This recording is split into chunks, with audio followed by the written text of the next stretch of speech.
Hi, I'm Alex Bennett, and this is the second broadcast for the Jabronis Sports Network. I think everybody knows who you are, Bennett, that's watching this video. Hi, guys. Alright, so we're going to get right into it today. Had an interesting fantasy week last week, as all you know. Kevin here is 3-0. Somebody please beat him. Not going to happen. He's cocky. Anyhow, we're going to go over our power rankings real quick. We're pretty much the same on them, so we'll get right into it. Got Kevin over here at 3-0, number one, and we got a tie actually for second place to be determined by this week's matchup between me and OG Cormier. So that'll be your second and third. I think for now my brother has the edge because he's got more points put up, but ESPN projected. No, I'm saying like overall for the season. Anyhow, so that's how we feel about it. He would change his mind if I beat his brother. Absolutely. And, so that's where we're at. All right, there's your second and third. Moving on down, we got Team Dope Rage, and they've done some great work in the last couple weeks. You know, that squeaker against Matt Moran. I'm sorry, Matt. That was rough, I know. Anyhow, and then they've maintained a strong roster regardless of the loss of Peterson. That was impressive too. Very good. Built depth on your bench too. Good job trading. Good job picking up people. Even though we said no to that one trade. But it happened anyway, so he has a shit. Right. Anyhow, so moving on. Number 5, we got, was it team? Number 5 was the Porpoises, right? Yeah, it was Porpoises, wasn't it? Yeah. Porpoises. Yeah. My cousin and the Porpoises. All right. And then we got number 6 was Team Lopacek, actually. Yes. And then we got number 7, our 0-3 team. Jason. Team we still Sanders. believe FC Trap Lords will rise. Yeah, we believe in the Trap Lords. They're going to win this week. Oh, who the fuck are they playing? I can't remember. Lopacek. Oh, yeah. Anyhow. Lopacek, watch your asshole. Matt Moran and the Mr. McGiblet's Chalupa Batman squad rounds up at number 8. So that's our power rankings 1 through 8 real quick. The reason why Matt's still number 8, although he has a win and Jason does not, he still has by far the lowest points put up at any team. Jason's had a lot of close defeats until this week. Jason is only number, what was it, 3 or 4 in points? Yeah, I think he's up there. Like he's number 4 pack, in points put up, so that's why Jason's above Matt. Yeah, he's got a high amount of points. The only problem was the first 2 weeks of the year he lost by a total of 3 points in 2 games. Like, you know what I mean? This week he got wrecked. This week a lot of us had poor weeks. Anyhow, some of us managed to pull it out anyway. Anyhow, so we're gonna move on, and I think what we're gonna talk about next is the matchups this week. Yep. The matchup is super crucial. Is between 2-1 teams. My Dunedin Devils and the OG Cormiers. ESPN and Kevin has projected that the OG Cormiers would win this battle. And I believe Kevin was saying something last week in our broadcast about how I was going to lose some game. I ended up winning by landslide. We'll see. Maybe it's... ESPN also projected maybe to win. Maybe I'm good luck for you. If I pick against you, it's good luck. You've picked against me every week I've won. It's true. So, anyhow. I picked against you when you lost, too. Well, that was against you. Yep. In my heart, I knew. Anyhow, the next matchup is FC Trap Lords versus Team Lopacek. And that's an interesting matchup. It is. At this point, I think Jason is at the point where he's got to win. And if he doesn't win, he's not going to win any money. He can still avoid Sacco, but I think if he loses this week, you can effectively count him out of the playoffs. That is 100% accurate. Also, Eric needs to address his running back situation now. It is bad, man. You got teams on bye weeks. Remember we went over bye weeks last week. Everyone pay attention to the bye weeks. They're in effect. look at what people are dropping, man. Some people might drop some players that are on buys, pick them up. Might be worth a slot. Darren McFadden is available on waivers for running back. Eric,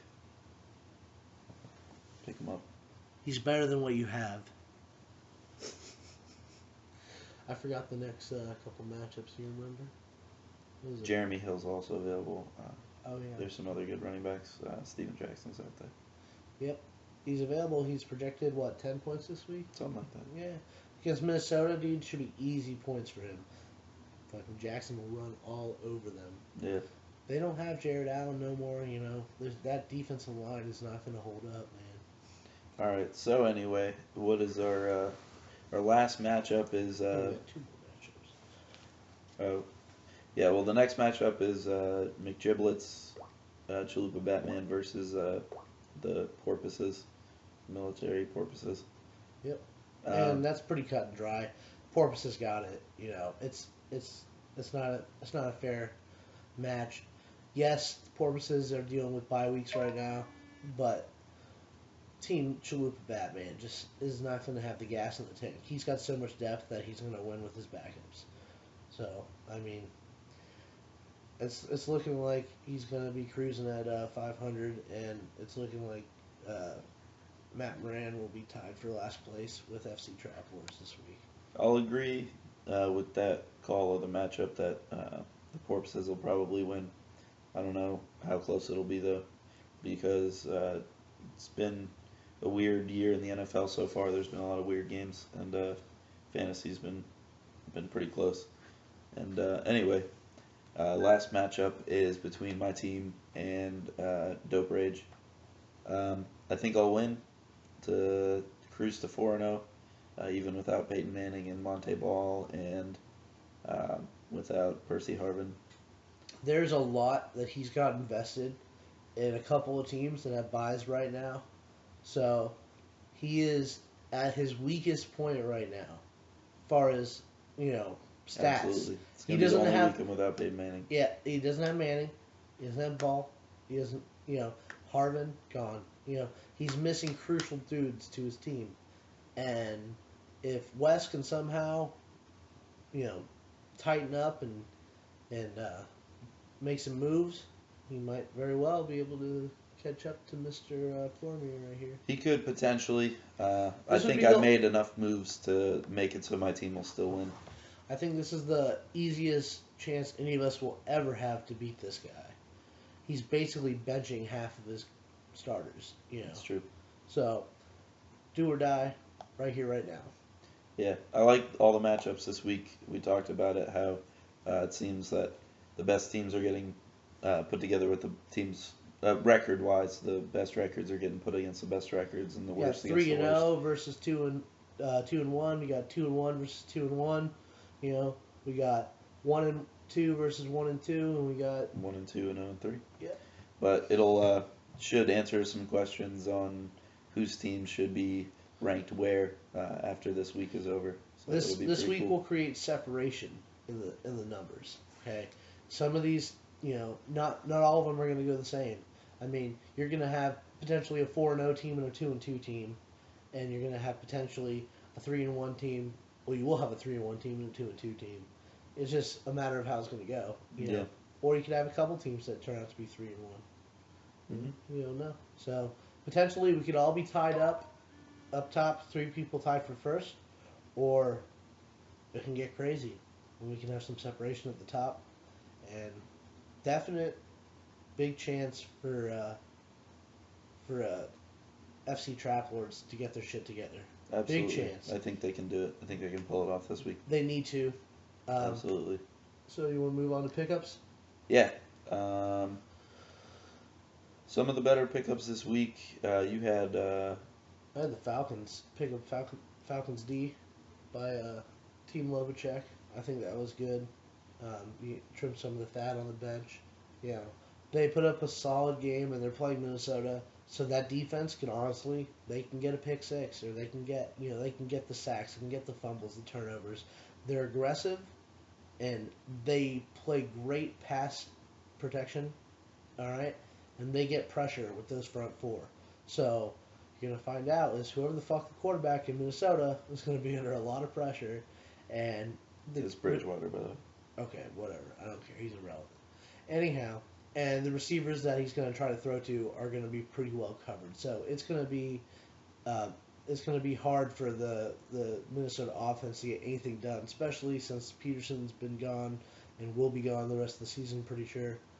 And there's no Jennings is really the only and reliable guy. He's old and but he'll catch the ball. He won't make the secondary completely miss. He's not going to have a breakout 60-yard nothing. But underneath in the slot, maybe some trickery. Yeah, he'll get some points, but that's about it. So that's all the Falcons got to worry about. Who was it that picked up Jason Witten? I want to say it was the Trap Lords. It might have been the Trap Lords. Whoever's team it was, that was a good pickup. I don't know why the fuck he was sitting on the waiver wire. That's silly. Well, he didn't put up shit the first 2 weeks. Whatever, dude. He's at least one of the top 8 tight ends in the league, even if he's having a shitty year so far. He's not maybe top 10. I'd push it to top 15, to be honest. I don't even think he's in the better half of the tight ends that are starting in this league right now. All right. Just based on stats and he's coming off of an injury last year. There's a lot of potential with Jason Witten. There's potential. So I think it was a good pickup, even if you're just stashing him on the bench for a little while, waiting for him to turn it on second half of the season or something like that. I say it's a good pickup. Cowboys are getting their shit together. They made a comeback last week, so. Fuck the Cowboys. They suck ass. From a statistical standpoint, one of the worst teams ever in the history of forever. You have DeMarco Murray, so. I do, and I have Des Bryant also. Mm-hmm. Anyway, moving on. The other pickup I liked was my own, 10 minutes ago, or I guess more than 10 minutes ago, because this video is 12 minutes long so far, but drop McFadden for Donald Brown. So somebody pick up McFadden, please. He's available. He's available. You said it. He's starting. He's the only running back in Oakland right now. So pick his ass up. But like I said, I picked up Donald Brown for him. He's going up against Jacksonville. He's the only guy carrying the ball for San Diego right now because Matthews is out and Woodhead is out. So Donald Brown's going to be the only guy running the football. They're going against Jacksonville. They're giving up 160 yards a game. And Donald Brown is running at something ridiculous, 4.7 yards a carry. This broadcast is also brought to you by Gatorade, the perfect cure for the hangover. If you've been drinking. Daytime podcast, so it's Gatorade time and not alcohol time.